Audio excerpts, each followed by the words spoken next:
As you guys noticed, we took a delivery late last night. It was too late, it was storming, it was impossible to drive the Elva. So you got a glimpse of it, came off a truck, and then it went here. This morning we had it washed, and here it is in all of its glory. The McLaren Elva in McLaren orange with painted livery, and what you're not seeing in the photos, all of this carbon fiber being all blue, just like this key. The most interesting part about this car is there is no words that can describe what my eyes see here, because every photo and video I saw of this car made me feel like, its design is weird, it just doesn't work. I don't know why people like it. But the one thing that made me really want this car was that in all the other cars, you're sitting very low, and basically this is protecting you from the air, and you really have to wear a helmet. And with this car, it felt from the pictures that it would be driving a motorcycle without a helmet. Special shout out to our friends at Graham Real over in Indiana, who beat me to buying this car from the owner. I was trying to buy it, and when they ended up buying it before I did, they didn't know, and they ended up giving me the car, which was very, very nice of them. They literally gave me the car back for exactly what they bought it for, which was very nice of them. And a big shout out to them. They've always had incredible inventory, so check them out. And there is nothing about this car that makes any sense until you actually drive it. Nothing. I have put 82 miles on this car in less than a day. And I just can't stop getting in it and driving it. Even when there could be rain, I'm like, I'll probably beat the rain. But it is pretty incredible looking. No windshield, very few storage compartments. This is a very interesting thing. It comes with helmets, but it comes with these bulletproof glasses, which are fantastic. And they do a really good job at making sure your eyes don't get hurt.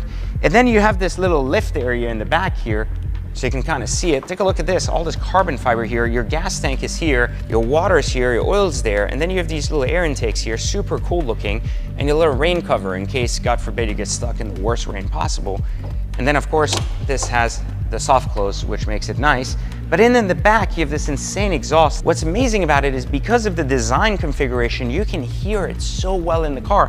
Something you couldn't hear with the Monza. It didn't have that pop, that excitement, but this really does. So the next question is, how do I feel about all this livery? Historically, I hate cars with a lot of livery. I like cars that are cleaner, one color, maybe two-tone, one stripe, something simpler. But in this case, it works really well for one simple reason. It's very authentic to the driving experience, and it's very authentic to the history of the car. These types of cars have always been the original racers. And when you think of speed racer, you think racetrack, and this embodies that so well. Let's go for a drive, but first, let's hear from our sponsors at Grailzy.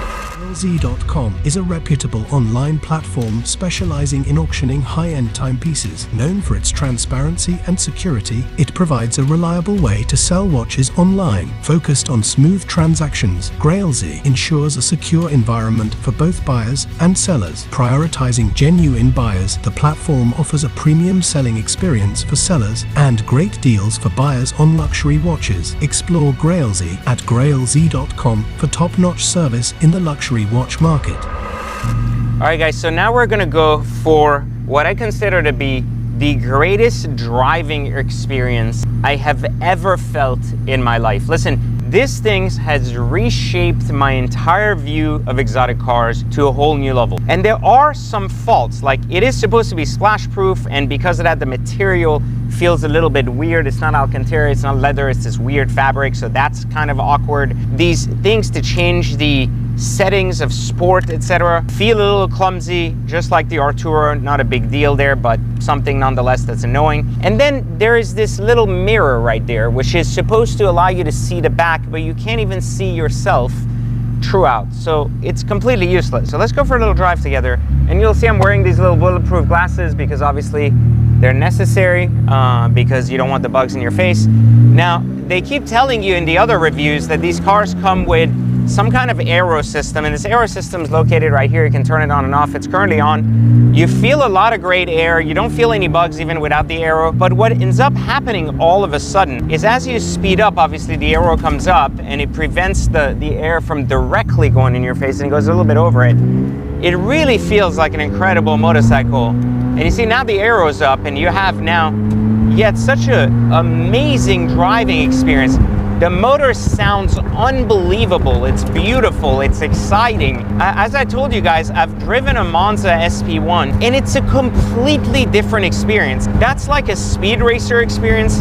This is like an insane enjoy your life experience. And I think this is what makes this so exciting compared to anything else on the road, is how unique it is. It handles great. It's incredibly fast, but it's usable. It still has the low RPMs, the noise, the excitement. And this aero thing is like to die for, because you basically can get the open air without all the annoying parts that come with it. I think it's one of the best and most exciting driving experiences of absolutely all time. I mean, the amount of looks this car gets is also, you know, second to none. People coming up to you asking, what is it? Who makes it? Then even the Bugatti. So it's like crazy how loved it is by enthusiasts. Every motorcycle guy gives you a thumbs up.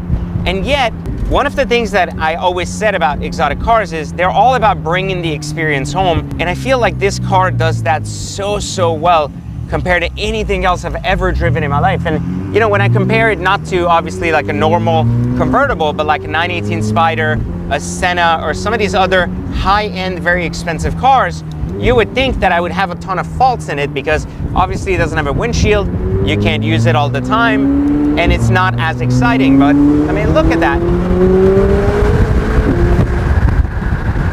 It is unbelievable how exciting and good, especially when the weather cooperates like today. It's not too hot, it's not too cold, it's just right, and it has full AC if it gets a little bit hot, and it's absolutely breathtaking. I mean, you know, in my 20 years owning exotic cars, I can tell you that this car has done for me what no other car has ever done. And it's brought me to this idea that driving, even without speeding, without racing, can still be one of the most enjoyable and exciting experiences on earth, especially if you're either by yourself or with someone you love and are enjoying just the open air and everything that comes with it. What a superb experience. And you know, I get it. The Triple F collection said this isn't the car you buy when it's your first car, second car, third car, even fourth or fifth car. But at some point when you have enough of whatever you want, cars like these become really exciting because it's a novelty.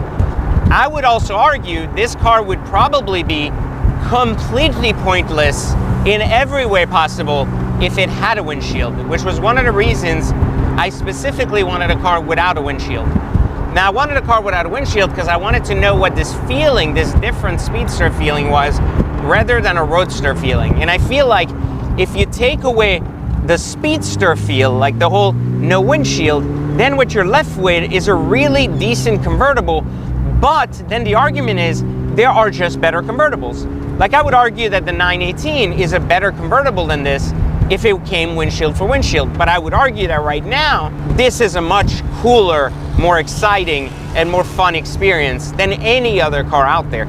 It's better than anything else I've ever driven. And this is crazy for me to say that, because I'm constantly talking shit about every car on the market and how they fail at meeting the mark. And I was really skeptical about this car because I waited a long time to pick one up because it's so expensive and you don't get to use it all the time. It's a $2 million car. This was a $1.8 million sticker.